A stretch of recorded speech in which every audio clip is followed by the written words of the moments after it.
There are people who change the way you think, and then there are people who change the way an entire generation thinks. Jordan Peterson is one of those rare figures. He arrived in the public eye not as a movie star or a politician, but as something far more unusual, a quiet university professor who had spent decades buried in books, studying the darkest corners of the human mind, wrestling with questions that most people are too frightened to even whisper. And then, almost without warning, the world knew his name.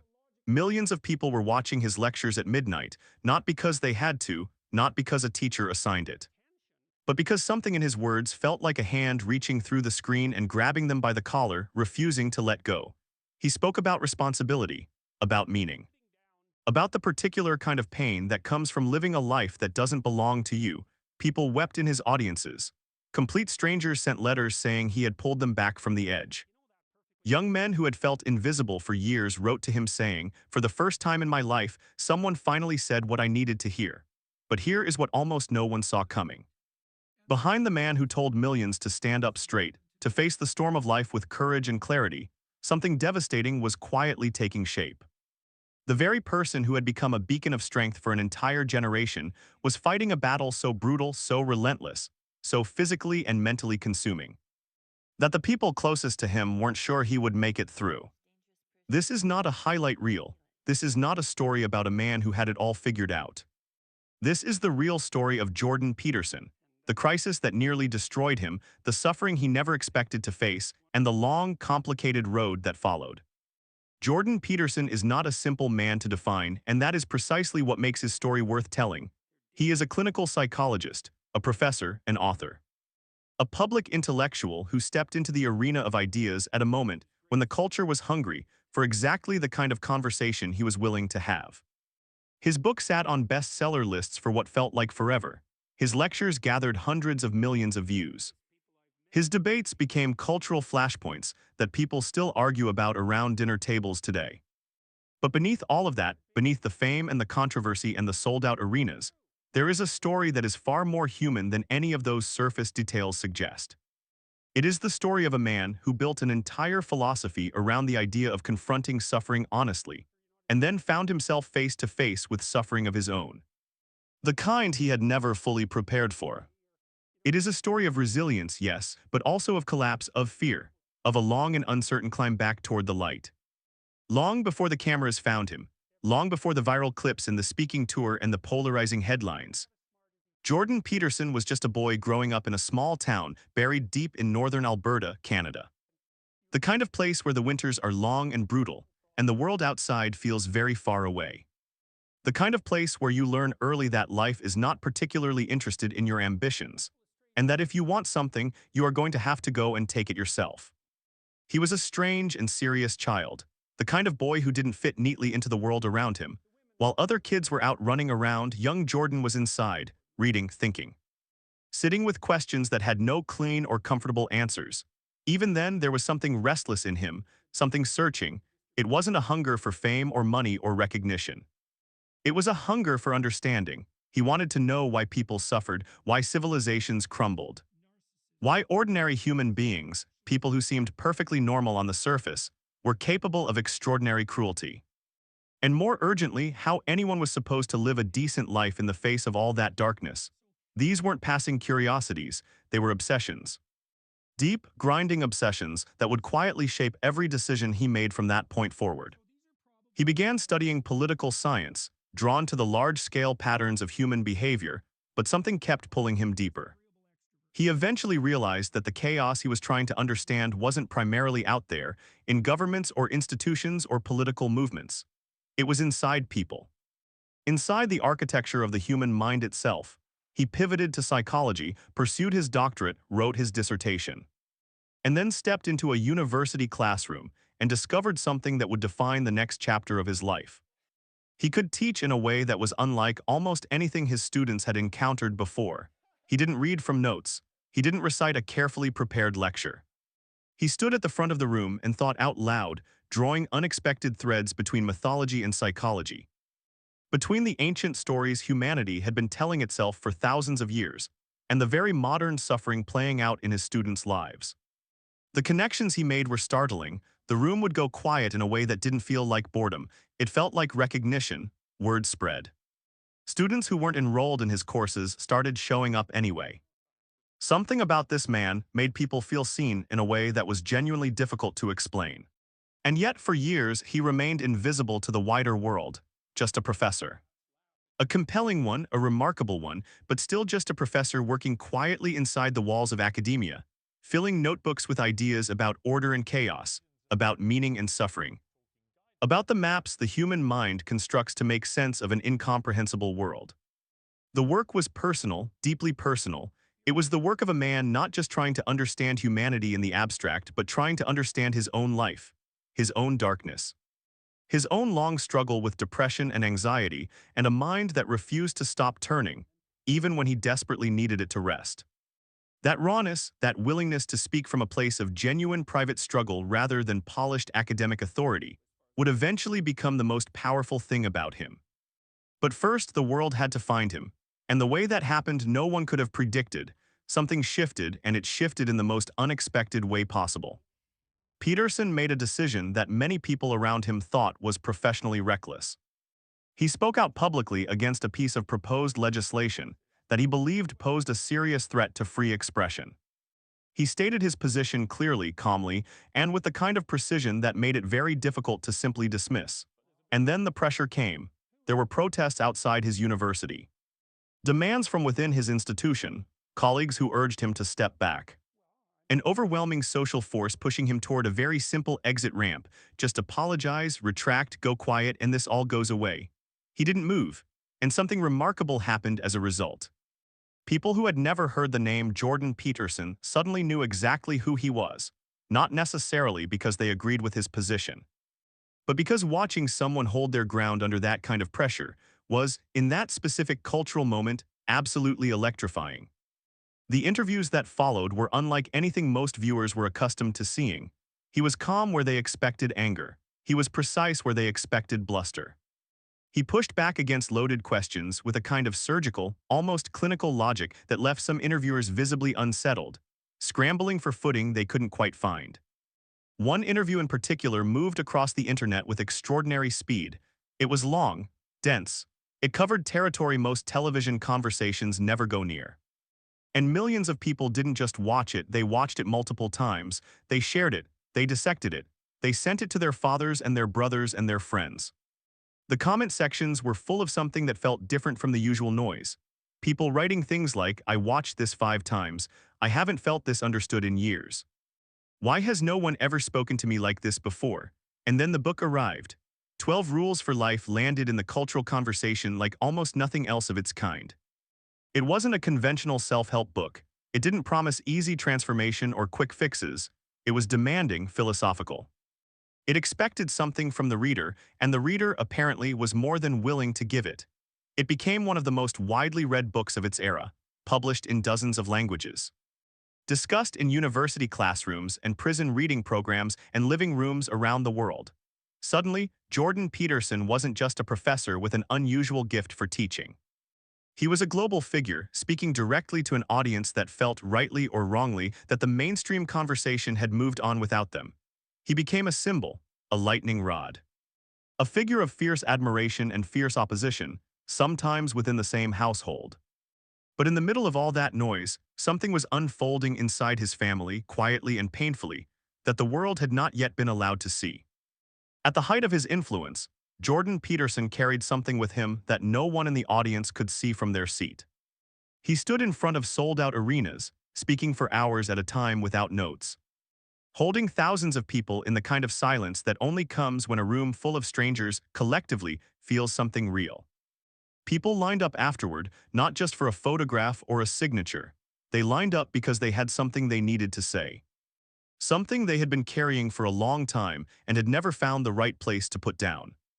A combat veteran, unable for years to speak about what he had witnessed, standing in front of Peterson with tears running down his face, trying to find the words to explain what the lectures had meant to him.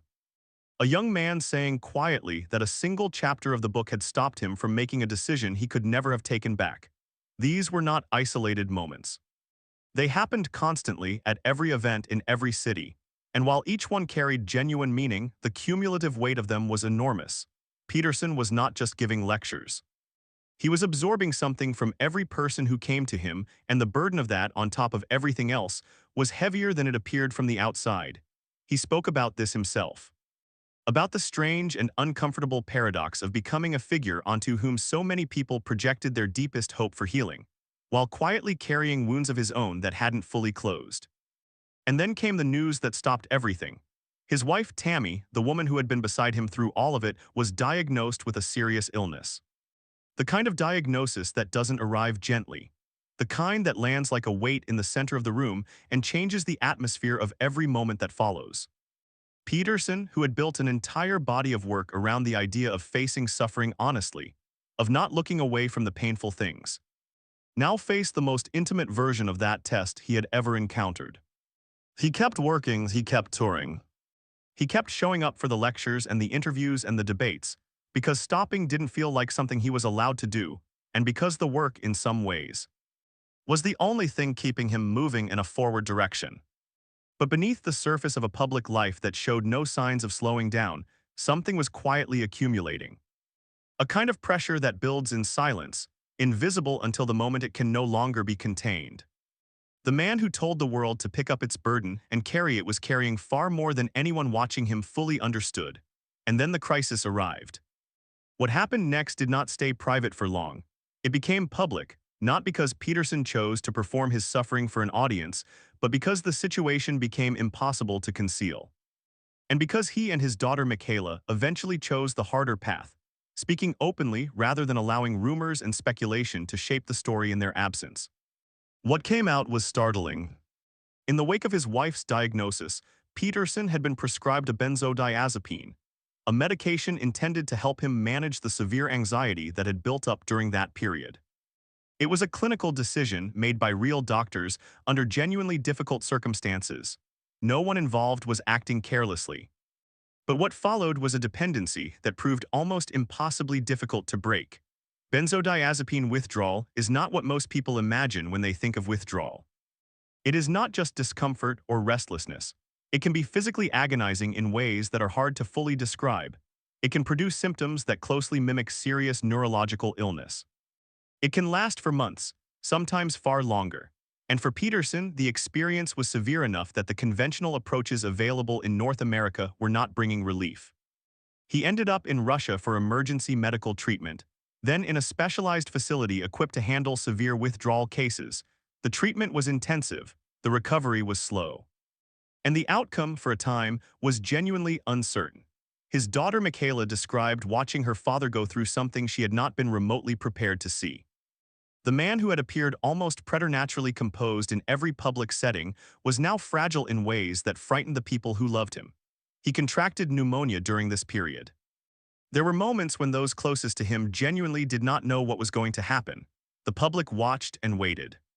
Those who admired him were shaken in a way that went beyond concern for a public figure. It felt more personal than that because for many of them, Peterson had become something more than a public figure. He had become a presence in their lives. And those who had criticized him, argued with him, opposed him, were confronted with something that ideology has no useful response to: a real human being in real danger. Whatever anyone thought of his ideas, whatever side of whatever argument they had staked out, the image of Jordan Peterson fighting for his life cut through all of it. And then slowly, against what had seemed at some moments like very difficult odds, he began to come back. Recovery did not arrive like a scene from a film. It didn't come with a dramatic moment of clarity or a sudden return to full strength. It came the way real recovery almost always comes, slowly, privately, in increments too small to measure from the outside, until one day you look up and realize the landscape has quietly changed. Peterson returned to public life in stages. His voice, when he reappeared in interviews, carried something that hadn't always been quite as audible before: a quieter quality.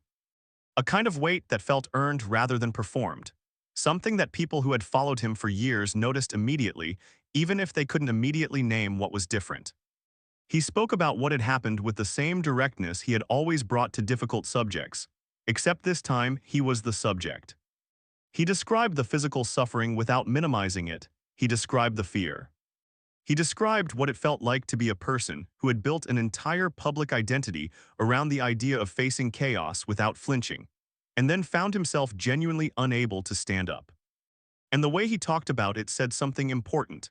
He didn't wrap it in a neat narrative arc. He didn't present it as a trial that had been survived and transcended and neatly resolved.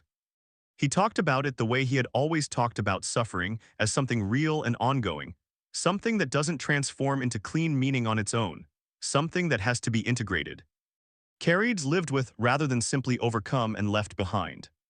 He continued writing. New books arrived. He returned to the lectures, the conversations, the debates that had defined his public life. The platform he had built didn't collapse during his absence. In some ways, the experience of watching him go through something so visibly human had deepened the connection many people felt toward him. His wife Tammy survived her illness. And when Peterson spoke about that, the relief in him was not hidden or composed or philosophical. It was simply the relief of a husband who had been genuinely terrified of losing her. Now, at 63, he holds a position in public life that is as complicated and fascinating as the man himself.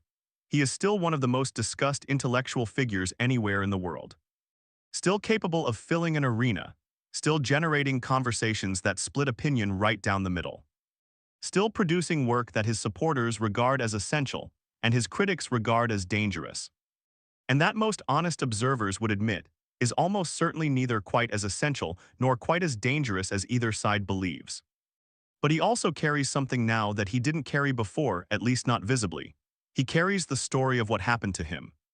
And that story has changed the way people see him, not as an untouchable oracle who had decoded the secrets of a well-lived life, but as a man who walked through something genuinely terrible, who came out the other side still upright, and who had the honesty to talk about it without pretending it had been anything other than what it was. His influence on the young men who first found him in those midnight lecture sessions remains enormous. The ideas he spent a lifetime developing, about personal responsibility, about the necessity of meaning, about the importance of confronting rather than avoiding the things that frighten you, have taken root in ways that extend far beyond his own platform and will continue to grow long after the debates about him have quieted. Whether you see him as a profound and necessary voice or a complicated and controversial one, the story of what he endured is undeniably, uncomplicatedly human. He preached about carrying your burden honestly. He preached about standing upright in the face of pain, about not collapsing under the weight of a difficult world. And then life handed him a burden that didn't care how many books he had written. A burden that didn't care how many arenas he had filled or how many people he had helped pull themselves back from the edge. A burden that leveled everything down to the simplest possible question. Can you survive this? He survived. And in some ways, that quiet, unremarkable, extraordinary fact says more about Jordan Peterson than any lecture he ever gave, any book he ever wrote, or any debate he ever won. There is something worth sitting with at the end of this story, something that doesn't resolve itself neatly no matter how long you think about it. Here is a man who devoted his entire intellectual life to understanding suffering, who studied it, mapped it, wrote about it with more precision and depth than almost anyone of his generation, who stood in front of millions of people and told them with complete conviction that suffering was not something to be avoided or explained away, but something to be met honestly and carried with dignity. And then suffering came for him in one of its most relentless and humbling forms. What does it mean that the person who gave so many people the language to face their own pain was brought to his knees by his own? Maybe it means that no philosophy, no matter how carefully constructed, fully prepares you for the moment life decides to test it personally. Or maybe it means something else entirely. Maybe the most credible thing Jordan Peterson ever did was not a lecture or a book or a debate he won on television. Maybe it was simply this: surviving something that nearly ended him, getting back to his feet when getting back to his feet was genuinely hard, and then continuing to show up. So I want to ask you something, and I genuinely want to know what you think. Does going through something like this, something that strips away the image and exposes the person underneath, does it make someone more worth listening to? Or does it complicate the message in ways that are hard to untangle? Leave your answer in the comments. I read every single one, and this is exactly the kind of conversation worth having. If this story moved you, share it with someone who needs to hear it. And subscribe, because the real stories, the ones that go beneath the surface, are always the ones most worth telling.